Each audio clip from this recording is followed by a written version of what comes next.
और मेरे साथ मौजूद हैं सुहेल इकबाल खान साहब।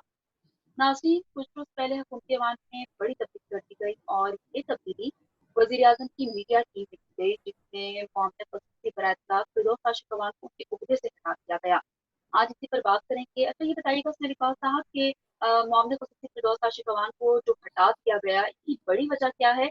और इस सारी कहानी के पीछे असल हक़ाइक़ हैं क्या? क्या करप्शन भी वजह हो सकती है?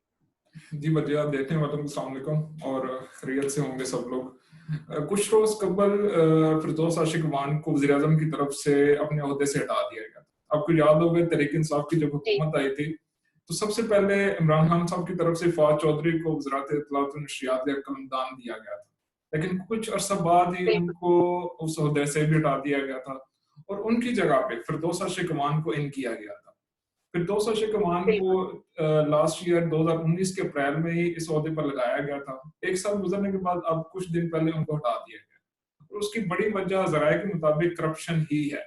क्योंकि फिरदौस आशिक़ साहबा अपने अपने जो इख्तियारात हैं, उनसे तजावुज़ करके पीटीवी में और वज़ारत नशरियात में, इत्तलात व हुँ, नशरियात में उनसे तजावुज़ करके भर्तियाँ भी की और वहाँ पे जो मुलाज़मीन हैं वो भी ये बताते हैं कि उनसे ज़ाती नौइयत के काम लिए जाते थे। सिक्योरिटी और दूसरे मुलाज़मीन को अपने हुँ, घर में इस्तेमाल किया जाता था। यहाँ पे कहानी खत्म नहीं होती, बल्कि फिरदौस आशिक़ ने जो करप्शन है उसमें मुख्तलिफ अपनी मनमानियों से एजेंसियों को इश्तिहारात भी दिए, जिसमें अखबारात के इश्तिहारात भी शामिल हैं और टीवी चैनल्स के भी। उन इश्तिहारात के ज़रिए 50% कमीशन भी कमाया।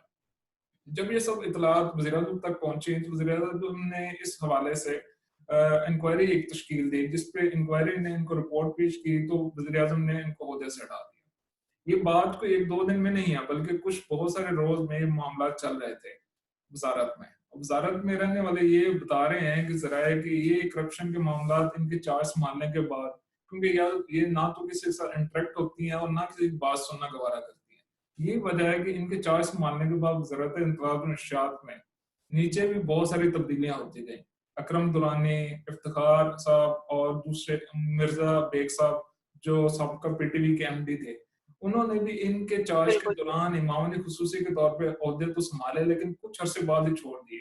उसकी वजह यही बताई जाती है कि वो इस बात पे मादा ही नहीं होती थी कि उनके इंटरेक्शन में साथ को शामिल हो, या वो किसी को साथ शामिल करने पे एग्री ही नहीं होती थी, जिसकी वजह से वो मामलात साथ नहीं चल सके और वो काम नहीं कर सके साथ, जिसकी वजह से वो उन्होंने ओहदा छोड़ दिया।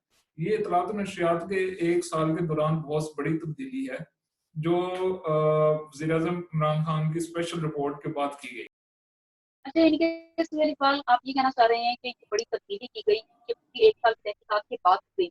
अच्छा, ये बताइएगा कि फिरदौस काशिफ़ को जो ओहदे से हटाया गया, क्या वजह ये भी हो सकती है कि मीडिया और वज़ारत इत्तलात के मुलाज़मीन के साथ इनका रवैया काफ़ी सख्त नज़र आ रहा था? बिल्कुल ऐसे ही है। ज़रा ये बता रहे हैं कि जो पीटीवी के अंदर और वज़ारत इत्तलात और नशरियात के अंदर बहुत सारे हुँ, मुलाज़मीन ने ये शिकायत वज़ीर-ए-आज़म तक पहुँचाई है। इवन के मुशीर इत्तलात जो हुँ, हैं, उन्होंने भी वज़ीर-ए-आज़म को ये शिकायत फिरदौस आशिक़ की पहुँचाई थी कि वो ज़ाती नौइयत के हुँ, काम उनसे करवाते हैं। वहाँ तक के जी, मुलाज़मीन जो पीटीवी के शुमार किए जाएँ, वज़ारत के शुमार किए जाएँ, उनको ये गिला ज़रूर था फिरदौस आशिक़ से। और दूसरा उनका रवैया, मुलाज़मीन के साथ रवैया उनका बिल्कुल अच्छा नहीं था। तीसरी बात ये है कि मीडिया के एंकर्स भी कुछ फिरदौस आशिक़ से खुश नहीं थे। उनकी बर वक़्त वो रिस्पॉन्स नहीं करती कुछ खबरों पे और कुछ खबरें देती नहीं थी। तो कुछ हुँ। एंकर्स को भी शिकायत थी, जो शिकायत वज़ीर-ए-आज़म तक पहुँचती रही है। जी, बढ़िया। यानी कि उनके पास ओहदा सरकारी था, लेकिन जो काम थे वो ज़ाती लिए जा रहे थे। बिल्कुल ऐसे ही है। यही वजह बनी है या उनको उनके ओहदे से हटाने की। ठीक है, ये बताइएगा कि फिरदौस काशिफ़ की जगह पर सियासी जानिब से शिब्ली फराज और आसिम सलीम बाजवा को जो ये वज़ारतें दी गई है, क्या कहेंगे आप कि क्या दोनों मिलकर काम कर सकेंगे और ये फैसला आपकी नज़र में क्या है? शिबली फराज साहब तो फराज अहमद साहब के बेटे हैं और सलीम बाजवा साहब साबिक डीजी आईएसपीआर हैं। हुँ, दोनों की पार्टनरशिप आईएसपीआर बिल्कुल। बिल्कुल, और उनकी जो पार्टनरशिप आई होप सो कि बहुत अच्छी रहेगी। शिबली फराज के हवाले से तहरीक इंसाफ में खुद भी ये रवैया पाया जाता है कि तहरीक इंसाफ के खुद लोग बहुत ज़्यादा खुश हैं। वो वज़ीर-ए-आज़म के इस फैसले को खुशाइंद करार दे रहे हैं। جہاں تک سلیم باجوہ صاحب کی بات ہے وہ بھی ایک اچھا فیصلہ ہے، کیونکہ اس ٹائم ان حالات میں ایک اچھے معاون خصوصی کی ضرورت ہے وزیر اعظم صاحب کو، اور جس طرح کا ان کا D P I S P R کا تجربہ ہے وہ اس جو عہدے کو بہت زیادہ زبردست استعمال کریں گے. لیکن معاملہ یہ ہے کہ ان دونوں شخصیات کا آپس میں پارٹنرشپ میں چلنا اور ایک پیش پہ کھڑا ہونا بہت زیادہ ضروری ہے، کیونکہ ایک معاون خصوصی وزیر اعظم ہے اور دوسرے اجازت النشریات کے وزیر ہے، تو دونوں کے اختیارات اپنے اپنے ہیں، لیکن دونوں کا ایک پیج پہ ہونا بہت زیادہ ضروری ہوگا. بالکل، یعنی کہ مقصد بھی ان دونوں کا ایک ہی ہے. جیسے یہ بتائیے گا کہ آپ کو نہیں لگتا کہ جو فیصلہ اب کیا ہے کہ بہت پہلے لیا جانا چاہیے تھا، اور کیا اس وقت فردوس عاشق عوان کی جگہ یا ان کے لیے کوئی دوسرا عہدہ نہیں تھا؟ بالکل، جب یہ حکومت بنی تھی تحریک انصاف کی، تو تب بھی جب وزارتیں تقسیم کی جا رہی تھی تو وزیر اعظم کو بہت سارے تحریک انصاف کے اندر سے بھی بہت سارے مشورے دیے گئے اس اطلاعات و نشریات کے قلمدان کے لیے. فواد چودھری نو ڈاؤٹ بہت اچھا ایک آپشن تھا، لیکن اس کے بعد ان کو ریموو کر دیا گیا اور فردوس عاشق عوان کو ان کیا گیا تھا. لیکن اس کے ساتھ ساتھ شبلی فراز اور دوسرے نام ایسے تھے ان کے پاس آپشن کے طور پہ جن کو یوٹیلائز کیا جا سکتا تھا، لیکن بروقت فیصلہ اس کے بارے میں نہیں کیا گیا، جس کا خمیازہ آج بھگت رہی ہے حکومت. اور فردوس عاشق عوان کے حوالے سے یہ تمام معاملات اس لیے گڑبڑ کا شکار ہوئے کہ وہ الیکٹڈ نہیں تھی. اب شبلی فراز سینیٹر ہیں، لیکن تحریک انصاف میں ان کی بہت اسٹرگل ہے اور وہ کنٹینیوسلی اس کے ساتھ اٹیچ ہے، اس لیے تحریک انصاف کے کارکن اور پارٹی کے اندر لوگ بہت زیادہ خوش ہیں.